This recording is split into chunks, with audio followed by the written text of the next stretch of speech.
Buongiorno a tutti. Allora, che cos'è questo, in soldoni, in sintesi, questo grande guazzabuglio che riempie le pagine dei giornali, meno dei telegiornali, diciamo, che stanno censurando inverecondamente le intercettazioni degli ultimi giorni? Il rischio è che troppo casino crei poi troppa confusione e quindi non si riesca poi a enucleare quali sono gli elementi importanti, e quindi cerchiamo oggi di scremare tutto il contorno e di concentrarci sul nocciolo della questione. Allora, ci sono 4 indagini che riguardano direttamente o indirettamente un giro di prostituzione organizzato per conto di Berlusconi, utilizzatore finale della medesima, da una serie di personaggi che vanno da Tarantini ad alcune ragazze, ad alcune signore che poi sono state variamente promosse in incarichi istituzionali. Quel giro di prostituzione emerge a Bari quando parla Patrizia D'Addario. Perché? Perché naturalmente è stata intercettata insieme al ruffiano capo, e cioè a Giampaolo Tarantini, che portava prostitute a Berlusconi, ma non soltanto, anche al vicepresidente della Giunta Vendola, della prima Giunta Vendola in Puglia, Sandro Frisullo. L'inchiesta di Bari riguarda questa associazione a delinquere che ha organizzato, favoreggiato, sfruttato la prostituzione anche a vantaggio di Berlusconi. Berlusconi non è indagato, che si sappia, a Bari. Sono indagati invece Giampaolo Tarantini, il ruffiano, già condannato in primo grado per detenzione di cocaina finalizzata allo spaccio, cocainomane e spacciatore, prima di tutta quest'altra vicenda. Diciamo vizi privati che poi hanno ripercussioni, come vedremo, sulle pubbliche istituzioni. Tarantini più 7 persone, tra cui alcuni suoi collaboratori, e tra cui Sabina Began, la attricetta, amica di Berlusconi, fan di Berlusconi, innamorata, dice lei, di Berlusconi, che avrebbe messo in contatto Berlusconi e Tarantini e poi avrebbe partecipato sia prima sia dopo a organizzare feste e a procacciare ragazze disponibili. Bari. Questa indagine la conduceva un valoroso magistrato, Giuseppe Scelsi, magistrato dell'antimafia, magistrato che si è occupato anche di Sacra Corona Unita. Bene, Scelsi viene a un certo punto come esautorato dal suo nuovo capo, che si chiama Antonio Laudati, si fa mandare personalmente le informative della Guardia di Finanza. Da allora quell'inchiesta si inabissa e per 1 anno e mezzo non se ne sa nulla. Nel frattempo, visto che l'inchiesta si è inabissata, diciamo pure che c'è il sospetto che sia stata rallentata rispetto a quello che dice Tarantini nelle telefonate intercettate con la Vitola e con altri, si sviluppa ai danni di Berlusconi un ricatto. Perché? Perché in quell'inchiesta ci sono cose che, se escono, danneggeranno Berlusconi. Quindi Tarantini e la Vitola, che è colui che fa da tramite per i pagamenti di Berlusconi a Tarantini. Tarantini viene foraggiato da Berlusconi perché stia zitto, perché stia sempre tranquillo, perché non gli venga in mente di tirarlo in ballo, o dicendo la verità o dicendo falsità. È poco importante naturalmente. Berlusconi, con tutte le cose che ha fatto insieme a Tarantini e con tutte le cose che ha fatto Tarantini per conto di Berlusconi, evidentemente ha paura che Tarantini si arrabbi con lui e quindi fa di tutto perché sia contento e quindi lo riempie di soldi. A un certo punto tra i due si intromette questo La Vitola, che riesce a proporsi come il gestore di Tarantini, dipingendolo come un uomo dalle mani bucate, e quindi La Vitola dice: lo gestisco io, faccio in modo che i soldi che Berlusconi gli dà non vengano subito sperperati da lui e dalla moglie. Ricattano Berlusconi, Berlusconi li paga, e questa indagine sul ricatto, che nasce in qualche modo dal rallentamento dell'inchiesta, perché se l'inchiesta fosse stata chiusa subito, quando doveva essere chiusa, e le intercettazioni fossero state rese note subito alla chiusura delle indagini, nessuno su quelle intercettazioni avrebbe potuto imbastire un ricatto. Su questo ricatto indaga la Procura di Napoli, perché ha scoperto, insomma, lei, questi pagamenti e questi ricatti, e adesso poi si vedrà nel prosieguo dell'inchiesta se potrà tenersela o se dovrà cederla per competenza a Roma, dove pare che siano avvenuti materialmente almeno alcuni di questi pagamenti.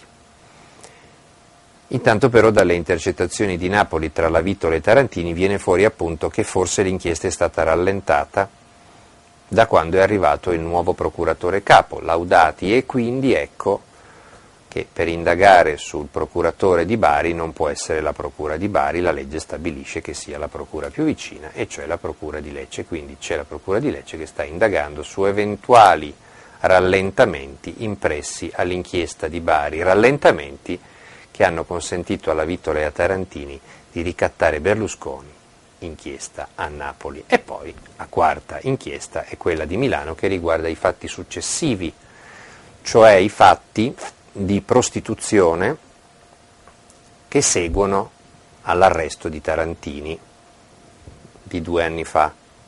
Berlusconi perde il suo fornitore ufficiale di ragazze, di prostitute, e quindi si rivolge a un altro, anzi ad altri. Secondo la Procura di Milano questi sono Lele Mora, attualmente in carcere per la bancarotta del suo gruppo, Nicole Minetti, consigliera regionale, partecipante ai festini di Arcore, Emilio Fede. Queste sono le 4 indagini. In queste 4 indagini Berlusconi non è mai indagato, se non in quella milanese, e solo perché una di queste ragazze, Ruby, era minorenne, Karima El Marug era minorenne, altrimenti sarebbe utilizzatore finale anche lì, non penalmente perseguibile.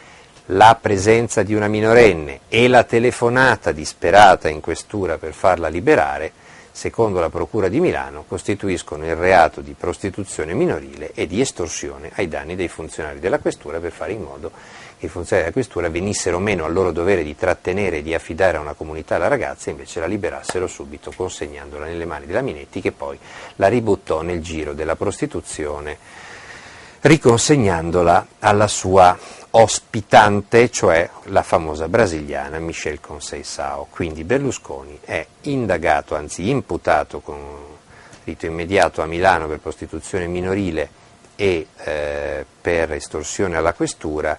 Per il resto del giro milanese è utilizzatore finale, ed esattamente questa è la sua posizione al momento anche a Bari, mentre a Napoli è addirittura vittima di una estorsione da parte di Tarantini e La Vittola, che lui pagava, secondo la procura, perché stessero zitti e perché Tarantini patteggiasse la pena in fase di indagini in modo che non uscissero le intercettazioni all'udienza, al deposito degli atti, all'udienza preliminare o al dibattimento, venissero fatte addirittura ascoltare pubblicamente. Questo è il quadro. Qualcuno, i soliti, stasera credo che lo farà Giuliano Ferrara, dirà che sì, ci sono dei comportamenti inopportuni, che Berlusconi si deve scusare perché insomma non sta bene fare quelle cose lì, però dopodiché non c'è niente di sostanziale e quindi può restare al suo posto, perché comunque non c'è nessuno meglio di lui, e perché in fondo rispetto a peccatucci veniali di sesso, di satiriasi, comunque c'è una sproporzione enorme con questa valanga di 100.000 intercettazioni che i magistrati cattivi gli hanno buttato addosso. Intanto i magistrati sono talmente cattivi e queste intercettazioni le potevano buttare addosso a Berlusconi già 2 anni fa, quando l'inchiesta era praticamente chiusa, e se le sono tenute per 1 anno e mezzo, ragion per cui c'è addirittura un'indagine per i ritardi di queste indagini. Quindi i magistrati hanno fatto di tutto per tenersele il più possibile, grazie alla nuova gestione della Procura di Bari, quindi non c'è nessuna cattiveria, nessun accanimento. E poi non è vero che sono 100.000 intercettazioni. 100.000 intercettazioni vuol dire che ci sono 100.000 persone intercettate o 100.000 provvedimenti di giudici per intercettare decine di migliaia di persone. Qui naturalmente le persone intercettate sono poche decine. Chi sono? Sono gli 8 indagati, e cioè Tarantini e i suoi presunti complici, e sono le prostitute che Tarantini utilizzava. Come in tutte le indagini contro lo sfruttamento della prostituzione si intercetta il pappone, si intercettano i complici del pappone, si intercettano le ragazze per dimostrare che il pappone le fa prostituire, perché non è reato prostituirsi, ma è reato indurre o favorire o sfruttare chi si prostituisce. Quindi le intercettazioni, le 100.000 intercettazioni di queste indagini sono pura routine in un'indagine di prostituzione. Ci sono decine e decine di indagini di prostituzione, quelle applaudite dal governo, quelle applaudite dalla Lega per ripulire le strade dalle prostitute, che si fanno esattamente con lo stesso sistema, mettendo sotto controllo i telefoni cellulari e eventualmente fissi, ma sono soprattutto cellulari, delle ragazze e dei loro sfruttatori. Naturalmente le ragazze parlano anche con i clienti e quindi nelle indagini di prostituzione vengono fuori anche nomi di clienti, che quando sono dei privati cittadini sconosciuti non fregano niente a nessuno, e ogni tanto invece quando c'è qualche cliente illustre viene fuori nelle indagini di prostituzione. Qui siamo alla prima indagine di prostituzione in cui viene fuori il nome di Berlusconi, poi c'è quella di Milano dove si indaga ancora una volta su un giro di prostituzione e ancora una volta viene fuori Berlusconi. Berlusconi non è mai stato intercettato, non c'è nessun telefono di Berlusconi che sia stato mai messo sotto controllo, perché Berlusconi è un parlamentare, e poi perché si è arrivato a lui indagando su un giro di prostituzione, non indagando su di lui per cercare qualcosa, come invece ci raccontano. Quindi poche decine di ragazze di papponi intercettati danno origine a 100.000 fra telefonate ed SMS. Queste sono le 100.000 intercettazioni. Voi immaginate qualche decina di persone messa sotto controllo per un anno e mezzo, pensate a quante volte ognuno di noi parla al giorno, pensate a una prostituta quante volte parla al giorno, quanti clienti ha, quanti contatti ha per organizzare, sto arrivando, sono arrivata, aprimi la porta, eccetera, eccetera, moltiplicate per il numero dei giorni ed è evidente che viene fuori un numero che apparentemente è enorme, in realtà è assolutamente normale. Ecco perché il Presidente del Consiglio continua a cambiare le schede, prende le schede peruviane, eccetera, e continua a essere ascoltato, non perché stanno intercettando lui, ma perché parla con le persone sbagliate, che quelle sì vengono intercettate. Perché ci interessa questa cosa? Io capisco che molti dicano basta parlare di quello, lo sappiamo che è un puttaniere, lo sappiamo, eccetera, eccetera. Attenzione, questo è fare il gioco di Berlusconi e anche un po' di tutti quelli che vogliono lasciarlo lì, che trovano comodo lasciarlo lì o per quieto vivere, come il Capo dello Stato, che l'altro giorno ha detto ciascuno si prenda le sue responsabilità, pensate, gliele ha cantate chiare proprio, e poi all'opposizione. L'opposizione che non avendo nulla da proporre se non i suoi litigi permanenti e la sua inesistenza permanente, trova ben comodo che Berlusconi resti lì per un anno e mezzo loro ogni giorno diranno si deve dimettere, vergogna, lui continuerà a non dimettersi perché ci mancherebbe altro, si è comprato pure la maggioranza e dopo che se l'è comprata una cosa è tua, è ovvio che la usi, no? È tua, te la sei comprata, è roba tua la maggioranza, il Parlamento, eccetera. E quindi trovano comodo, per nascondere la loro vuotezza, gridare ogni giorno si deve dimettere, non avendo nulla da proporre, né un leader credibile, né un programma che manco hanno perso tempo a scrivere. Già è faticoso farsi fotografare insieme per i leader del centro-sinistra, figuratevi organizzare qualcosa insieme. E quindi per la convenienza generale che i giornali, non parliamo nei giornali dei banchieri, i giornali dei palazzinari, i giornali politici, i giornali dei costruttori, i giornali della Fiat, figuratevi, sono tutti lì appesi alla mammella di Palazzo Chigi e quindi balbettano, pigolano qualche frasetta così di circostanza senza avere il coraggio di dire le cose come stanno. E quindi è comodo a tutti dire che in fondo più grave o meno grave, però insomma sono vizi privati, eccetera. In realtà invece tutto questo ci riguarda e ci danneggia e non per una questione morale o di moralismo o di etica pubblica o di senso di vergogna. Quelli diamo per scontato che li abbiamo estinti proprio, il senso della vergogna, l'arrossire, il chiedere scusa, men che meno l'immagine internazionale, figuriamoci. Lasciamole perdere queste questioni, veniamo al sodo e quindi al soldo. Stiamo pagando una manovra finanziaria da decine di miliardi che segue a ruota un'altra manovra finanziaria di luglio da decine di miliardi, il totale ormai è una novantina di miliardi che ci hanno chiesto in 3 mesi e che ci vengono a prelevare in 3 mesi, e prima di dicembre ce ne sarà una terza e forse in primavera ce ne sarà una quarta, fino ad arrivare a quello spaventoso totale che un banchiere che evidentemente è molto bene informato, Profumo, che adesso vuol pure fare politica, ha quantificato in 400 miliardi di euro nei prossimi 2 o 3 anni. 400 miliardi di euro, secondo voi a chi li fanno pagare? A noi.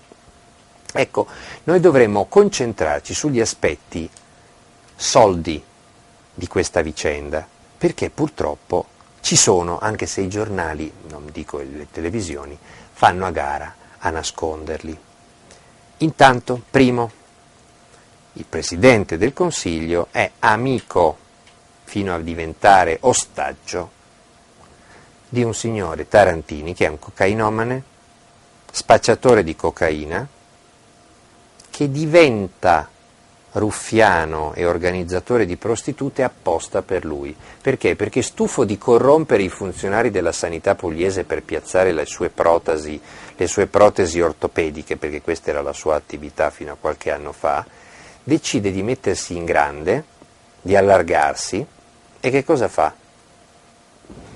Con le prostitute e la cocaina volevo realizzare una rete di connivenze nella pubblica amministrazione. In questi anni ho pensato che le ragazze e la cocaina fossero una chiave per il successo, dice Tarantini a verbale.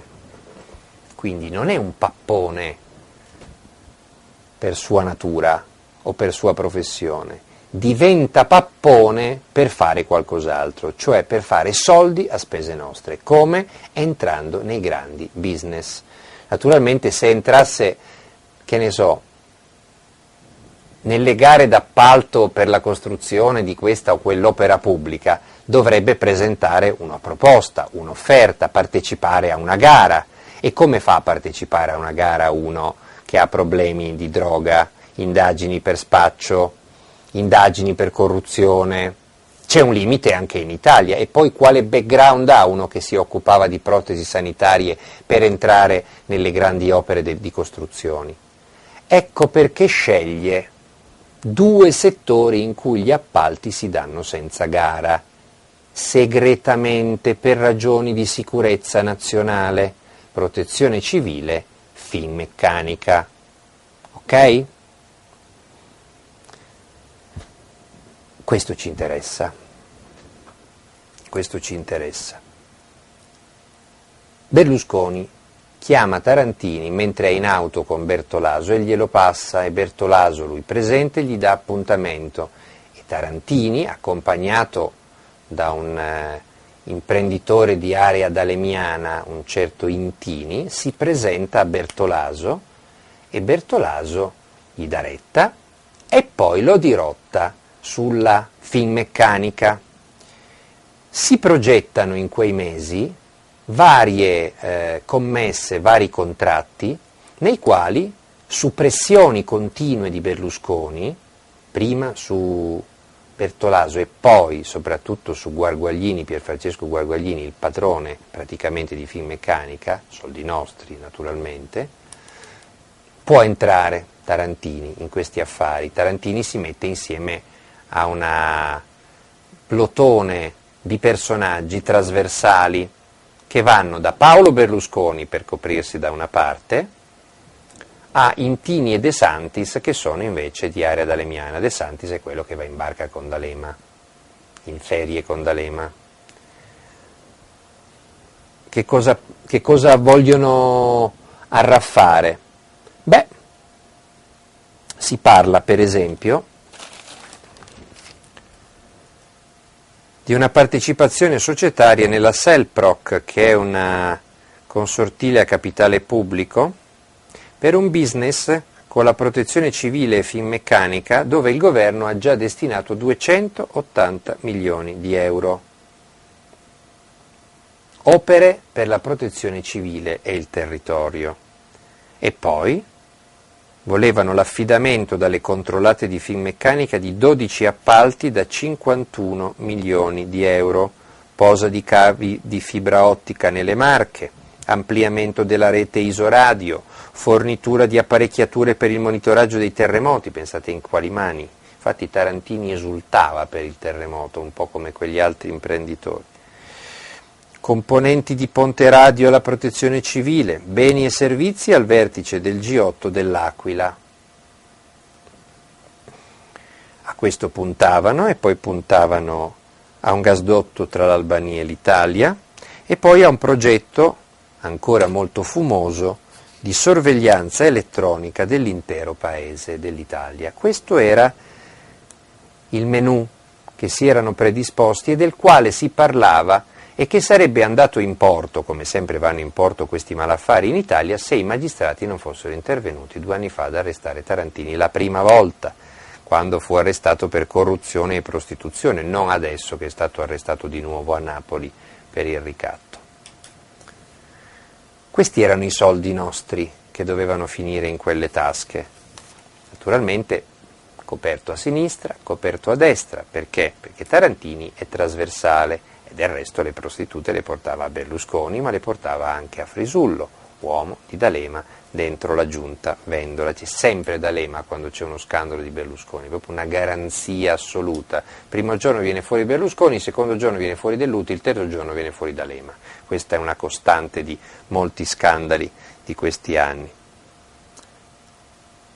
Tarantini, scrivono i magistrati, promuove e organizza l'associazione a delinquere finalizzata allo sfruttamento della prostituzione per consolidare il rapporto con Silvio Berlusconi, per ottenere per suo tramite incarichi istituzionali e allacciare, avvalendosi della sua intermediazione, rapporti di tipo affaristico con i vertici della protezione civile, di Finmeccanica SpA, di società a quest'ultima collegate, per esempio la Cellproc, per esempio la Selex Sistemi Integrati, per esempio la Seicos SPA, la Infratel Italia, tutta roba pagata con soldi nostri.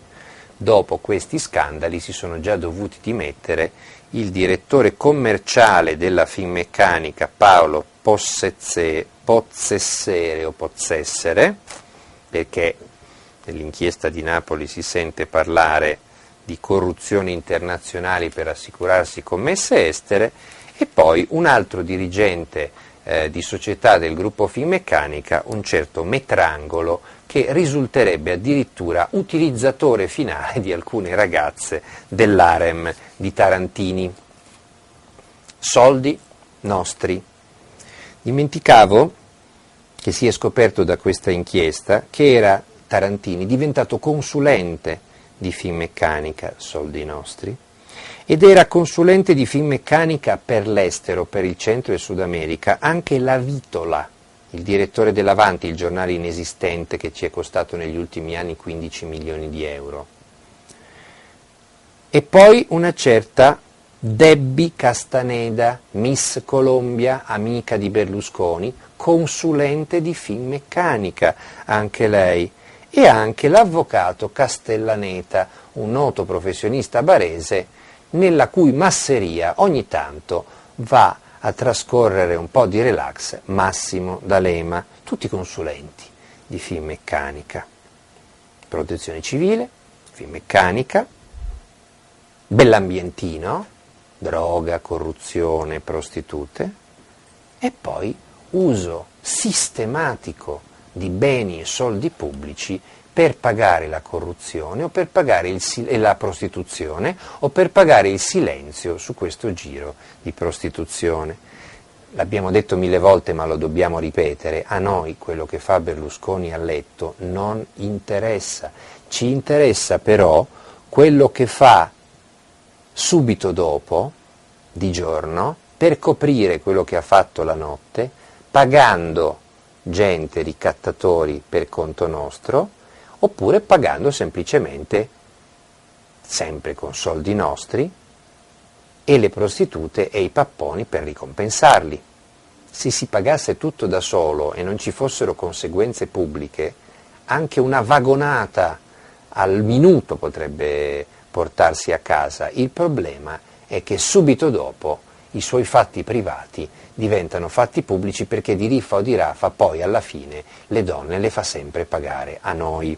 Per esempio, per allettare la Arcuri ad andare da Berlusconi, come se ce ne fosse bisogno fra l'altro di incentivarla, Tarantini le promette il ruolo di presentatrice del Festival di Sanremo. Qualcuno dirà: chi se ne frega, il Festival di Sanremo è un evento pubblico pagato con i nostri soldi della RAI, e quindi la RAI ci guadagna o ci perde a seconda della buona riuscita delle trasmissioni, che paghiamo con il nostro canone.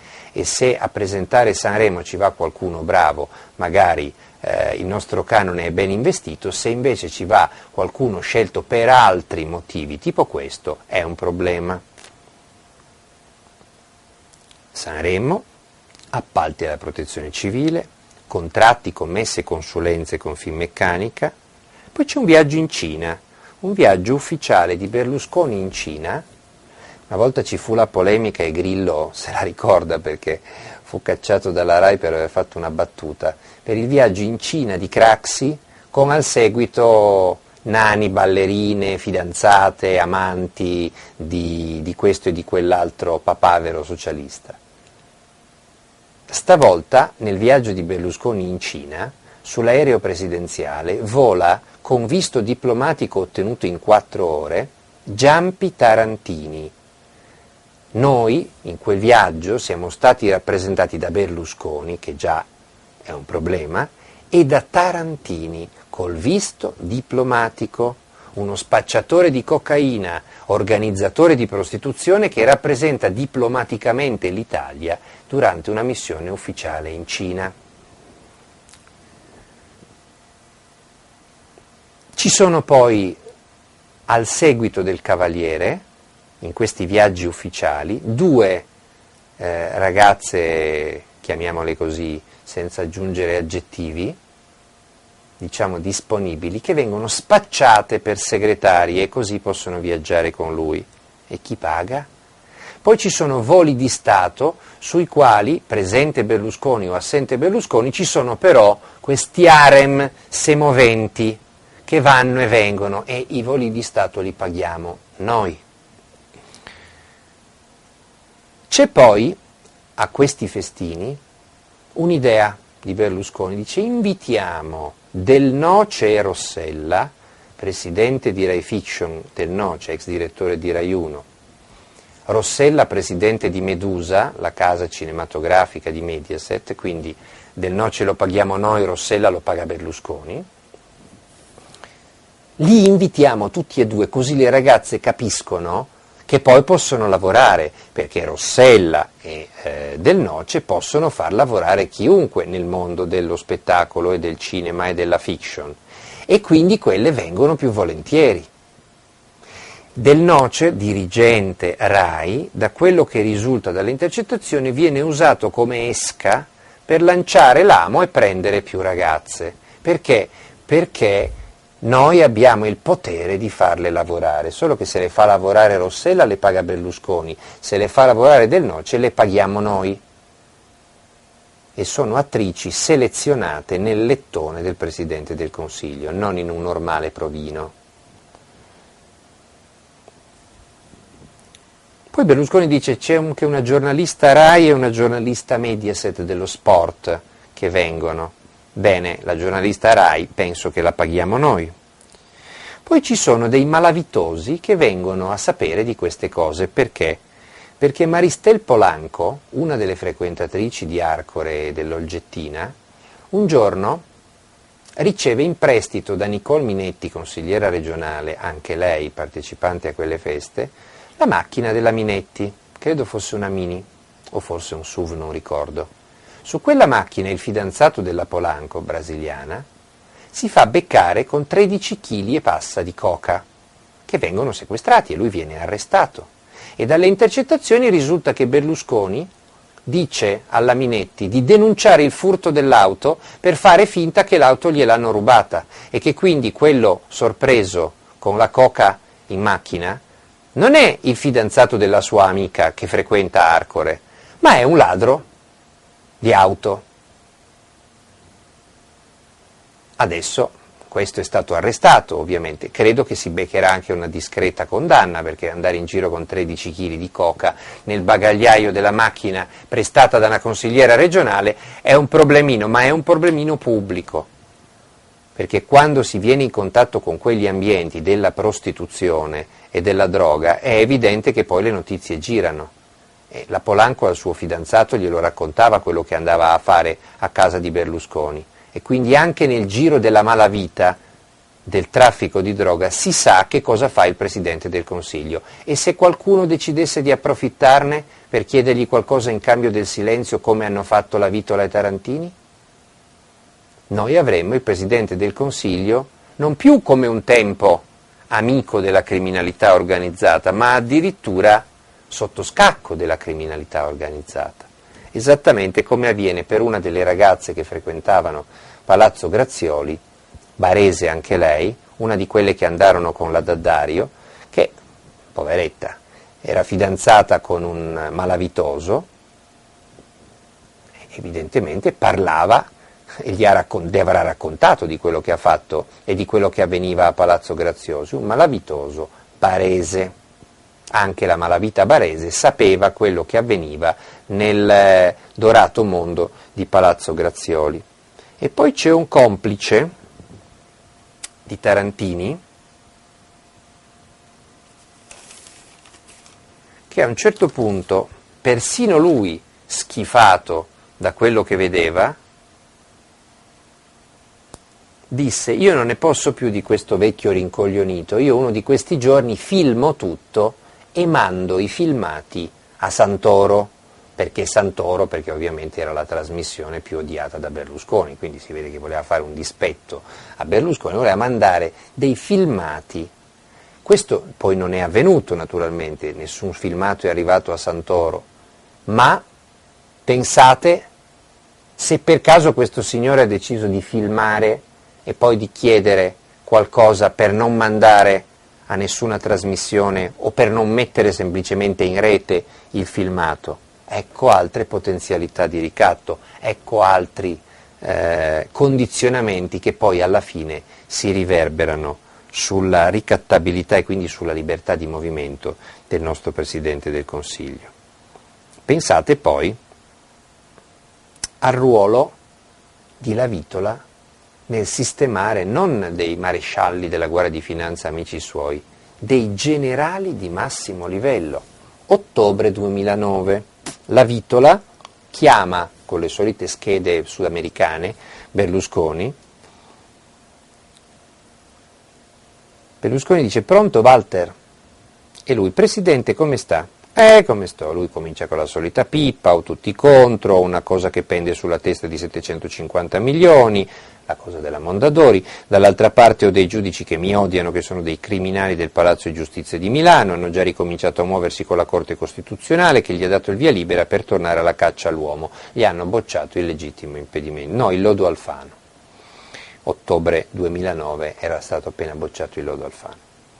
La Vitola dice: senta, le volevo dire io, guardi che di quella questione di cui le venni a parlare, siccome lei mi autorizzò a parlarne con l'interessato, si ricorda la faccenda di quel generale Berlusconi, a cui non potrebbe fregargliene di meno? Dice: sì, che lui si proponeva, no? E La Vitola: ma non per fare il numero 1 della Guardia di Finanza, per fare una mediazione e lui fare il numero 2, cioè il capo di Stato Maggiore della Guardia di Finanza. La mediazione la sta facendo il ministro Tremonti lo aggiungo io, il ministro, ed è quasi fatta. Lei mi autorizzò a parlargliene, lui mi ha detto, il generale si chiama Emilio Spaziante ed è oggi il comandante della Guardia di Finanza per l'Italia centrale. La Vitola lo sta raccomandando. Berlusconi non sa nemmeno chi sia. La Vitola sta raccomandando per fare il numero 2 della Guardia di Finanza il generale spaziante al Presidente del Consiglio, La Vitola, direttore dell'Avanti, giornale inesistente pagato con i soldi di tutti noi. Indegno erede dell'Avanti, di Pertini, del Partito Socialista quando era una cosa seria. Lui mi ha detto che teneva tutto fermo fino a quando lei non si muoveva. Stanno parlando di un'indagine che questo generale starebbe tenendo ferma. Continua la Vitola. Si rischia il caso che da persone amiche rischiamo che quantomeno che gli diventiamo antipatici. Già, perché la Guardia di Finanza fa delle indagini su evasione fiscale. Ci sarà mica qualche indagine su qualche amico di Berlusconi o qualche società di Berlusconi, ce n'è una infinità, però quella, dice la Vitola, la tengono ferma, però certo che se poi da amici diventiamo antipatici e magari quelli poi la concludono questa inchiesta, no? E Berlusconi, allora ecco che si interessa subito. E la Vitola, lo deve chiamare subito, perché se no i problemi non li risolviamo alla base. E Berlusconi, allora gli fissiamo un appuntamento. La Vitola, sì, a breve giro. Berlusconi, lui si chiama Spaziante? E la Vitola, sì, a tutto Marinella, la segretaria, Marinella Brambilla. Se lei se lo facesse chiamare subito, io sto andando adesso a un appuntamento, sto cercando di tenerli per i capelli, sono tornato ieri dal Brasile. Berlusconi, va bene. La Vitola, ci posso contare, dottore? Berlusconi, sì, va bene. Voi capite come vengono nominati i capi della Guardia di Finanza? La Vitola telefona al Presidente del Consiglio e dice, come si chiama? Ah, c'è un'indagine? La dobbiamo bloccare? Ah, ok, allora lo convochiamo. Perfetto. Spaziante? Perfetto. Zac. E questa è stata beccata. Pensate quante altre non sono state beccate. Pensate al tempo perso. Se volete divertirvi, si fa per dire, trovate su internet un articolo di Carlo Tecce e Paola Zanca che hanno incrociato le date delle feste di Berlusconi con quello che stava facendo lui quel giorno. Ci sono giorni in cui non va all'ONU perché dice che sta gestendo la crisi all'Italia e in realtà sta con 3 ragazze e tarantini. C'è la sera in cui dice che Eluana Englaro deve restare attaccata alle macchine perché potrebbe procreare, uno dei punti più bassi mai toccati dal Cavaliere. Bene, mentre diceva questa orrenda stronzata, quella sera Berlusconi era a Palazzo Grazioli con Carlo Rossella, Barbara Guerra e una certa Fedua Sebar. Un'altra volta non si trovava, poi lui ricomparve dicendo sono stato ad Arcore per lavoro, in realtà aveva portato il giorno prima Tarantini e Maristel Polanco a Milano con l'aereo di Stato.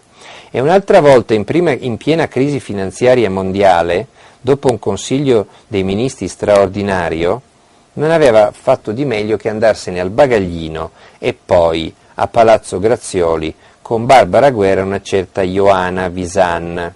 E un'altra volta risultava febbricitante, mentre in realtà non lo era. Stiamo parlando di un signore che scherzando di se stesso con una ragazza dice io faccio il premier a tempo perso ed effettivamente fa il premier a tempo perso, perché questo impegno nell'organizzare le feste, nel fare le feste e nel parlare con tutte queste ragazze che sono decine, che hanno tutte il suo numero e continuamente lo chiamano per chiedere favori, soldi o per fargli annusare qualcosa, come fa a governare? Soldi nostri.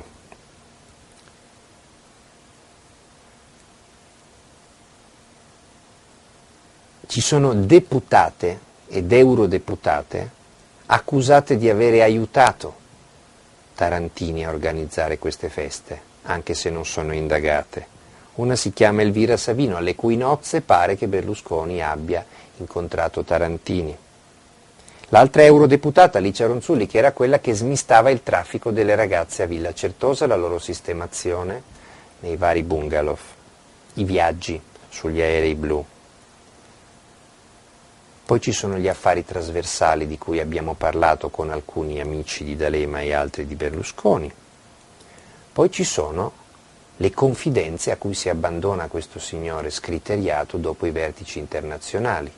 Per il momento pare che la telefonata in cui dà della culona inchiavabile alla Merkel sia stata coperta da omissis.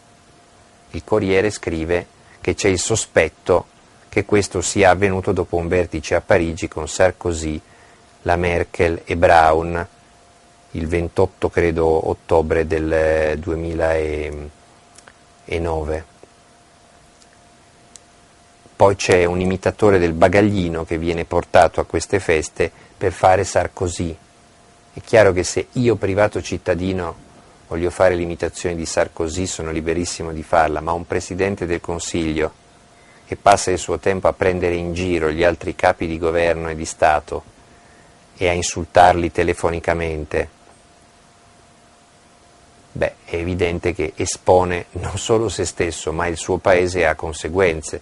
Non sono più i tempi in cui per un insulto del genere la Germania assembrava truppe teutoniche al Brennero o in Tirolo, però sono i tempi in cui dipendiamo finanziariamente da questi signori, che potrebbero anche incazzarsi, e sappiamo bene che se si incazzano la nostra fallimentare economia viene dichiarata definitivamente fallita.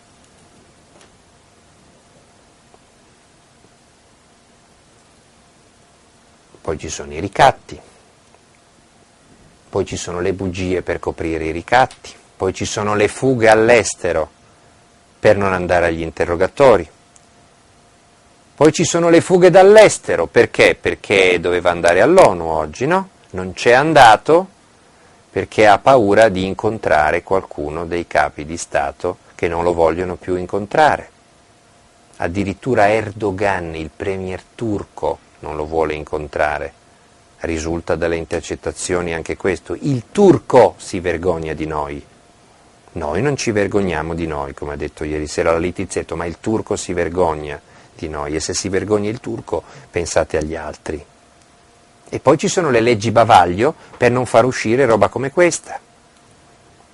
E poi ci sono le schede telefoniche straniere, un Presidente del Consiglio che usa una scheda peruviana intestata a un cittadino che si chiama Cáceres. E poi ci sono le bugie, che ormai ce lo siamo dimenticato, ma le bugie dei politici sono peggio dei reati dei politici, che prendono in giro tutti, stampa internazionale e stampa italiana. Se ricordate, l'anno scorso, a settembre, alla conferenza stampa alla Maddalena, con Zapatero al fianco, Berlusconi, quando gli chiesero dei suoi rapporti con Tarantini, rispose: mi ricordo più se si chiama Tarantino o Tarantini.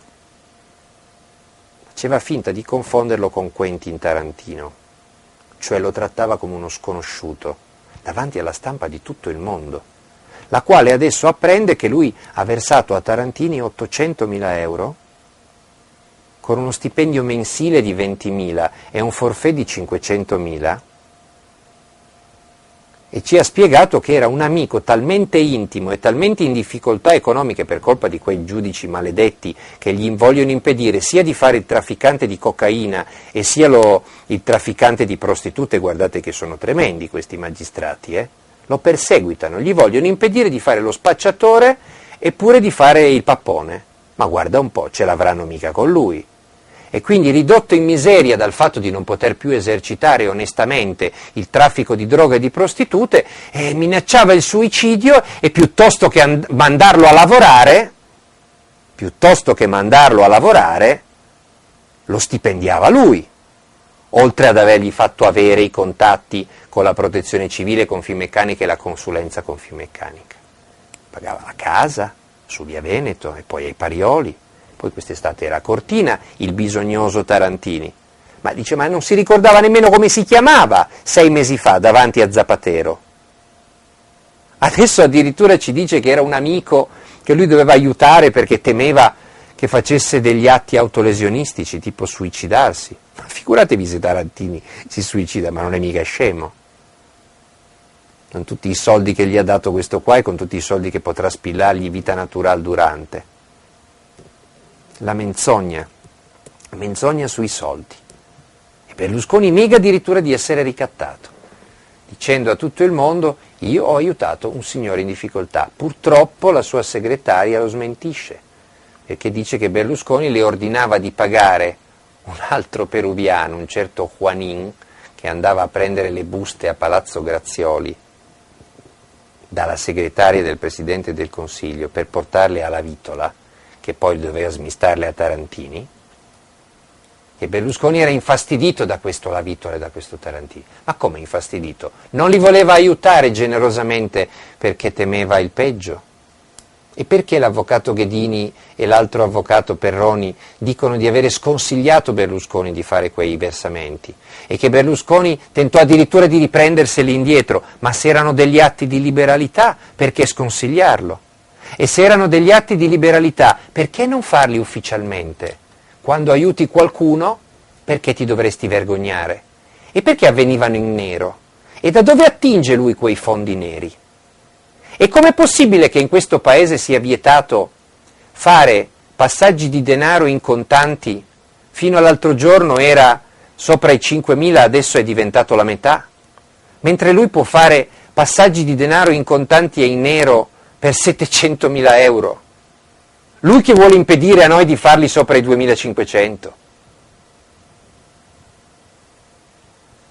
Ecco, tutte queste ragioni è sempre bene tenerle in testa quando qualcuno vi dice che questo è gossip e che bisognerebbe rispettare la privacy del Presidente del Consiglio. Infine ci sono le intercettazioni dove lui dice la verità. Ce n'è una formidabile di La Vitola che spiega come funziona il loro sistema e che dice: più merda c'è, meglio è. Che per un ricattatore, devo dire, è un bello slogan. Più merda c'è, meglio è. Perché questi stercorari vivono di merda. Merda che arriva addosso a noi. E poi c'è la telefonata di Berlusconi, il quale dice a Tarantini: vedi, Giampi, il guaio è che la mia più grossa opposizione non è la sinistra, che non vale niente, ma è la magistratura. Sappiamo bene che la magistratura non è opposizione, la magistratura fa il suo dovere. C'è un giro di prostituzione, indaga; c'è un giro di droga, indaga; c'è un giro di corruzione, indaga; ci sono minorenni, indaga; ci sono estorsioni alla questura, indaga. Non è opposizione, ma il giudizio sull'opposizione che dà Berlusconi, quello lo possiamo condividere. La sinistra non vale niente, altrimenti lui non sarebbe lì, se ne rende conto persino lui che non sarebbe lì se esistesse un'opposizione. Ad eccezione di quello che vi ho detto, e con questo vi saluto, domani alla conferenza dei capigruppo del Senato Di Pietro ha portato la legge Grillo sui condannati in Parlamento e sui mandati e sul massimo dei 2 mandati, la legge V-Day, insomma la legge di iniziativa popolare, con un atto di diffida, per cui domani dovranno i capigruppo discutere quando metterla all'ordine del giorno. Sappiamo bene che non c'è una maggioranza e nemmeno una minoranza in grado di approvare una legge del genere, però domani i capigruppo dei 5 gruppi in Parlamento, e cioè PDL, Lega, anzi sono 6, cosiddetti responsabili, UDC, PD e IDV, saranno chiamati a pronunciarsi sul quando si discute questa legge, e quindi sapremo chi la vuole discutere, chi la vuole approvare, chi la vuole affossare, chi la vuole rimandare al 2020. Quindi tenete gli occhi aperti, perché domani sapremo ciascuno come si colloca e come si pronuncia. Passate parola.